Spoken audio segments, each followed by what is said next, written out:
Саламатсыздар ма балалар? Бүгінгі сабағымыз қазақ тілі 3-ші сыныпқа арналады. Менің каналымды, сабағымды көруден алдын каналға тіркеліп, лайк басып, комментарий жазуды ұмытпаңыздар. Менің каналымда 2-ші және 3-ші сыныпқа арналған математика және қазақ тіл пәндері жүргізіледі. Бүгінгі сабағымыз 93-ші сабақ, 39-ші жаттығу. Мәтінді түсініп оқы. Мерген қыз. Бұған дейін біз мерген қыздар жөнінде естімеген едік. Еримов, Николай Матвеевич, бізге осылар ғана жетіспей тұрған еді, деп сыбырлады. Күлуге болмайды, өйткені алдымда отан қорғау үшін келген жауынгерлер тұр. Бір сәтте саптың шетінде тұрған қара көзді нәзік қызды көрдім де, кім боласыз дегенімше ол саптан алға шығып, жолдас гвардия полковнигі атқыш Әлия Молдағұловамын деп саңқ етті. Атқышпын дейсің бе? Я, атқышпын. Онда атқыш Молдағұлова ас үйге барып картоп ашисың дедім. Әлия, жолдас гвардия полковнигі, мен майданға картоп ашу үшін емес, фашистерді құрту үшін келдім деді. Ойфырай, қандай адамсың өзі? Я, сондай адаммын. Кәне, винтовкаңды бер әкел. Қаруың олай қарадым, бұлай қарадым, бәрі тап-таза. Тиісетін мін жоқ.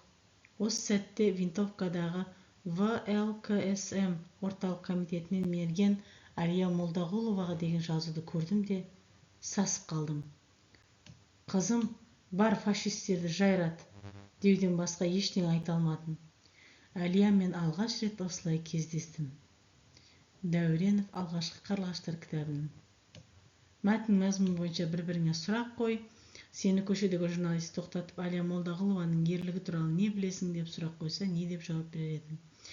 Мәтінге сұрақтар қоямыз. Еримов, бірінші сұрақ, Еримов Николай Матвеевичке не деді? Әлияның соғысқа келгендегі мақсаты. Үшінші сұрақ, Әлияның соғыстағы лауазымы. Төртінші сұрақ, Әлияға гвардия полковнигі не деді? Бесіншісі, оған Әлия не деп жауап берді деп сұрақтар қойсаңдар болады. Әлия туралы журналистер егер кездесіп қалса қастарыңа, біз не деп жауап беретінек? Осылай мәтін құрамыз, кішігірім. Әлия Молдағұлова қазақтың батыр қызы, қайсар қызы.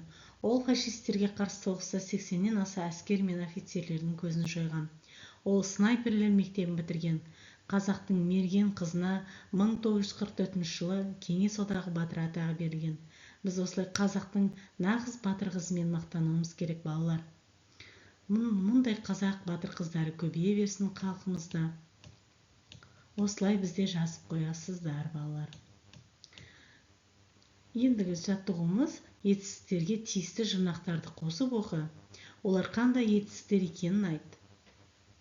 Мысалы, жібер сөзіне жіберме, шақыр сөзіне шақырма, қазба деген, қаз деген сөзге қазба,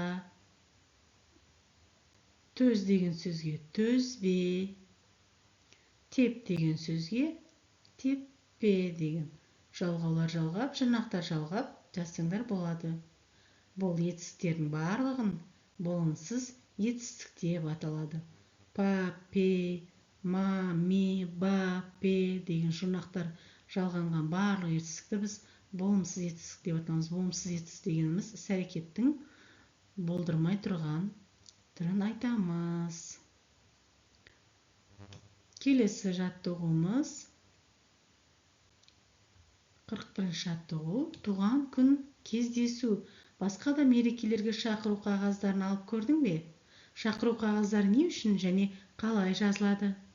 Досыңа арнап, туған күніңе шақыру қағазын жаз. Мысалы, бізге үлгі беріліпті, балалар. Сол арқылы біз туған күн кешіне шақыру жазуымыз керек екен. Мысалы, мына үлгіде Назым сізді наурыздың 17-сі күні сағат 11-де болатын еңбек ардагерлерімен кездесуге шақырамыз.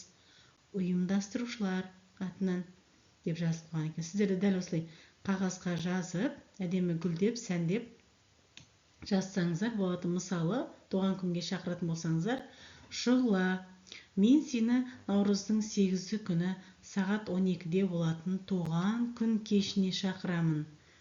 Құрбың Айша деп жазсаңыздар болады.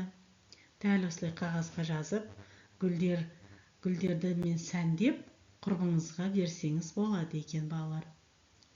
Осымен бүгінгі сабағымыз аяқталды, балалар. Менің каналыма тіркеліп лайк басып комментарий жазуды ұмытпаңыздар. Қоңырауша түймесін басып қойыңыздар. Келесі сабақтарда кездескенше сау сәлеметте болыңыздар.